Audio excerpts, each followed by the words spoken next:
Evening, folks. Russell here. Wanted to show y'all, talk to y'all about something I think every homeowner should have, at least one. Mind you, I'm heavily involved in the Boy Scouts, and so a lot of this equipment that I'm going to show over the next few videos, I've owned for years and used for years.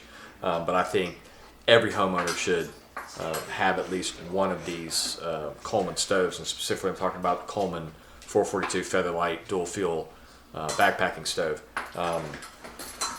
These were all the rage in the 80s before the advent of the super lightweight stuff. But it's a simple little single burner stove, and I'll show it up in detail. But imagine, if you will, power goes out in your house, no electricity, you don't have a gas stove. How are you going to boil water? How are you going to make your coffee? How are you going to cook your meals? Whether you camp, hike, or not, having one of these in the house is invaluable for those situations.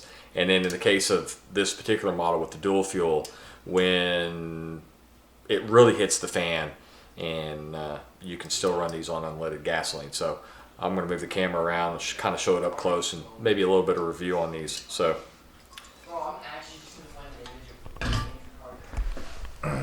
like I said before, what we have here is a Coleman. This is actually their Exponent line. So in the 80s and 90s, this was their super lightweight stuff. It's very heavy by today's standards, but it's a model 442 dual fuel, so it'll run on the white gas, the Coleman fuel, or unleaded gasoline. Standard single burner stove.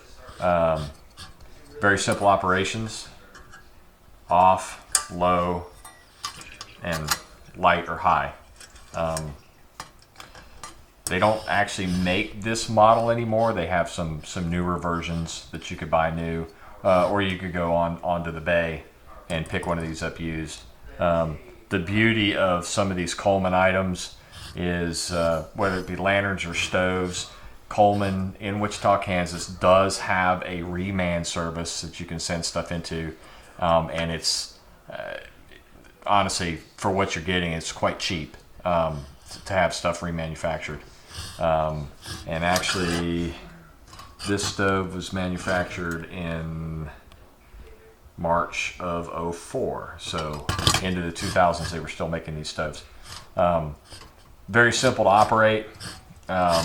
If you're familiar at all with pressurized fuel stoves, you've got a pump lever for pressurizing the tank, and it's usually one turnout. Hold your thumb over the blowhole and pump it X number of times to pressurize it, and then screw it back tight. The actual instructions for and one thing I love about these Colemans is the instructions to run everything is printed somewhere on the item. So in this case, it's a sticker applied right to the fuel tank. Exactly directions on how to run this stove.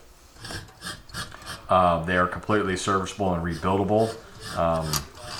They use standard gland packing nuts, so every item on this stove can be purchased as an individual piece to rebuild one if you need to. I'll set the camera back up and show you the lighting procedures on it real quick. Okay, so the instructions for lighting this stove, and I'll read them off as we go. The red fuel lever needs to be in the off position. Open the pump one full turn and stroke it 25 times.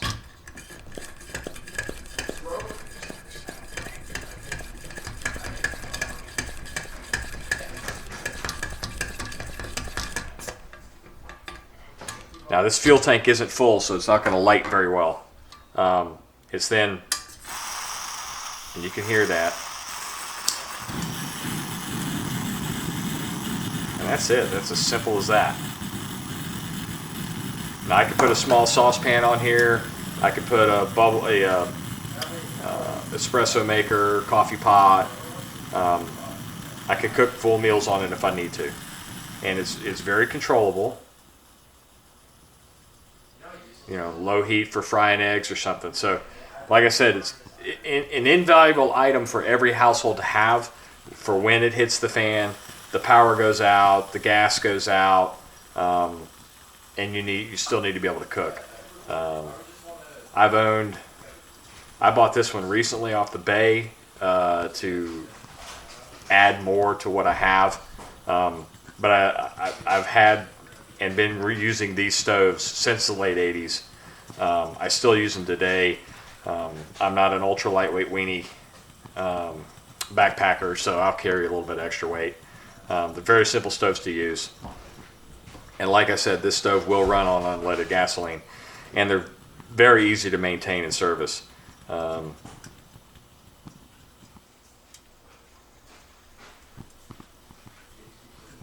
then, of course, you get the swoopy bag to hold it. Coleman doesn't make a bag for them anymore. And then turning it off is turn it back to the off position. Takes a few minutes for the pressure to wear out. And when it finally goes out, I usually open the fuel cap to release the pressure off the tank. Let it cool and it's ready to store. And like I said before, really an invaluable item or tool, if you want to call it a tool, to have in the house. I actually keep one of these in the shop for making coffee. I've got several of these around the house that I use for camping. The boys and I both use them a lot camping. These little Coleman exponent stoves, if you just have to have one, you're not a camper, you're not a hiker, whatever, not a bad idea to buy just one of these. Obviously Coleman makes the bigger 2-burner, 3-burners, the big stuff. You know, and a lot of those require propane tanks. This doesn't.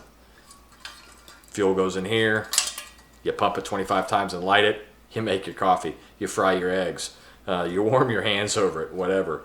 It's really invaluable to have in the house for when you do have power outages. In the case of us, we don't have a gas stove in the house, so if we do have a power outage, we've got to cook on these. And then, of course, like I said, being dual fuel, I can run this off unleaded gasoline if I have to. I can't say enough about these products. Coleman stoves, all Coleman liquid fuel items. So they're stoves and lanterns that run off pressurized tanks. Coleman liquid tanks are still made in the USA. Can't say enough about the quality of their products. They build good stuff, as evidenced by the fact that this one was built 16 years ago. I've got another one up in the cabinet that was built 30 years ago. And it still works great. Once again, if you like this content, go ahead and hit like, hit subscribe, hit the bell icon for future notifications, and as always, there's more to follow.